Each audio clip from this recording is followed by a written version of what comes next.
The plains of Central Africa, Mecca for the hunter with rifle or camera, one of the last strongholds of free-roaming big game. African wildlife makes a fascinating study.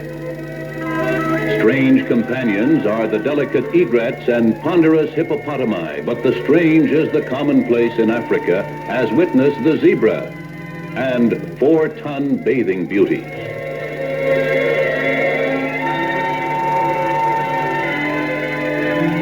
Some bird species are so abundant that mass flights literally blot out the sun.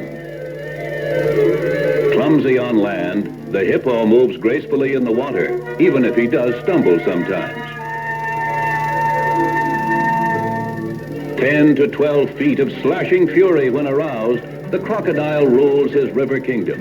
Other amphibious creatures give him a wide berth, but not even a crocodile would have the courage to interfere with a battle between two aroused hippos, a fight over a ladylove. This safari is hunting specimens for zoos, but this chimpanzee figures it's the other way around.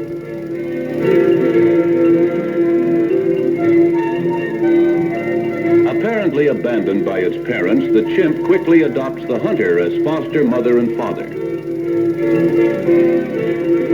This is a good omen for the success of the expedition. She's christened Trudy and becomes the mischievous mascot of the safari. Trudy shows no instinctive fear of man, and she has no mother to teach her differently.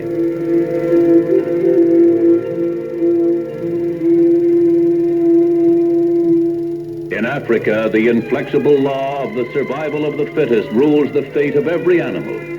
A skulking hyena is feasting on a carcass he has found. The vultures and the jackals keep at a safe distance, waiting impatiently to move in on what the hyena leaves. Then the scavengers take over. It's another chapter in nature's constant striving to keep a balance among the various species.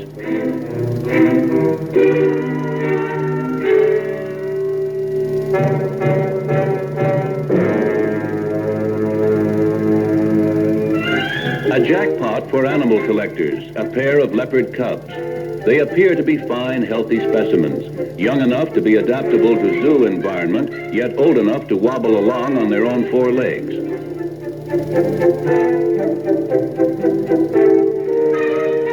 Trudy is curious about the 2 newest members of the party, but they have only one thing on their minds at the moment: what's to eat.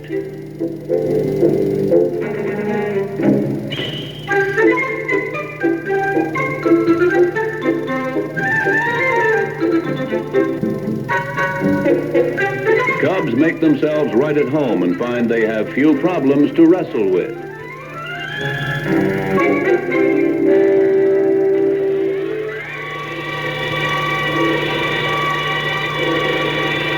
A lion on the prowl for food, relentlessly stalking his prey with uncanny skill, driving his victim where his mate lies in wait. This is the first lesson in survival for the lion cubs, for they must be taught the skills of the hunt. Lions are noted for their solicitude in training their young. Speed and cunning pitted against each other, and local residents like the ostrich beat a strategic retreat as the hartebeest dodge and twist their way to safety. Sheer instinct sends the lion into a thicket where he brings down a zebra for the family feast. The cubs are introduced to the predatory life they must lead. An unwary jackal spies the martial eagle too late. He's caught up in the deadly vice-like claws of the largest and fiercest eagle in Africa. Majestic, aloof, the eagle kills only for food, and he is a key in maintaining the delicate balance of nature among the smaller animals. Guinea fowl feeding on the plains are spotted by a hawk eagle.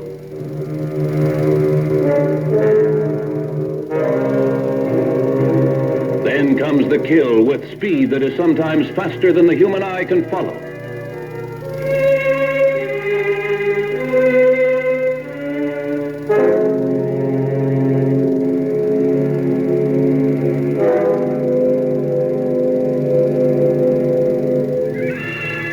Man takes his toll of wild creatures, but not all men shoot animals in Africa.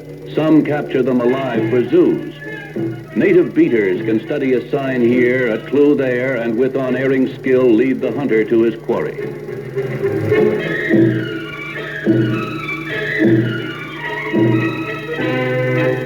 They're after secretary birds, a comparatively rare long-legged hawk.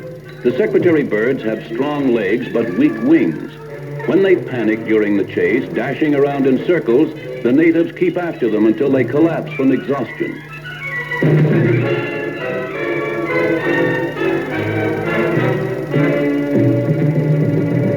The bird gets its name from its distinctive hairdo. The feathers back of its ears are like the quill pens of yesteryear. A hunt of a different stripe, this time zebras.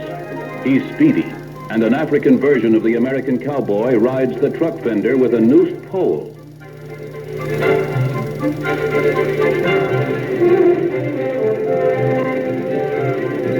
Skillful maneuvering on the part of the driver brings him close enough to drop the loop over the zebra's neck.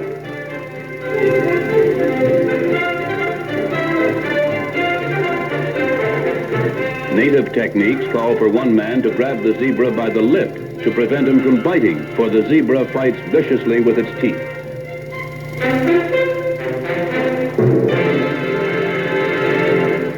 The Bantu tribesmen who were responsible for the success of the expedition had an emergency arise. A marauding lion is slaughtering their cattle. This time the hunters set out not to capture but to kill. A lion who has learned to attack domesticated animals will turn on villagers next. The lion is spotted. A quick shot. He's wounded, but he leaves a trail that's easy to follow.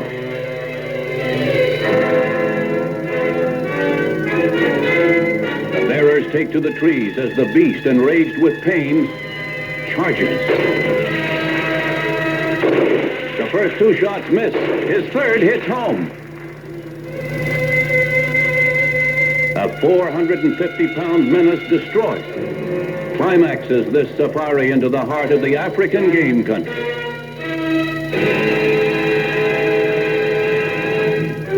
It's time to turn homewards, home with a cargo all destined to the stellar attractions in some zoo. Remember those tiny leopard cubs? Now even Trudy's surprised at how they grew. And they grew to like roughhousing, such as a spot of wrestling now and then. It's fitting that a successful hunt ends in a romp.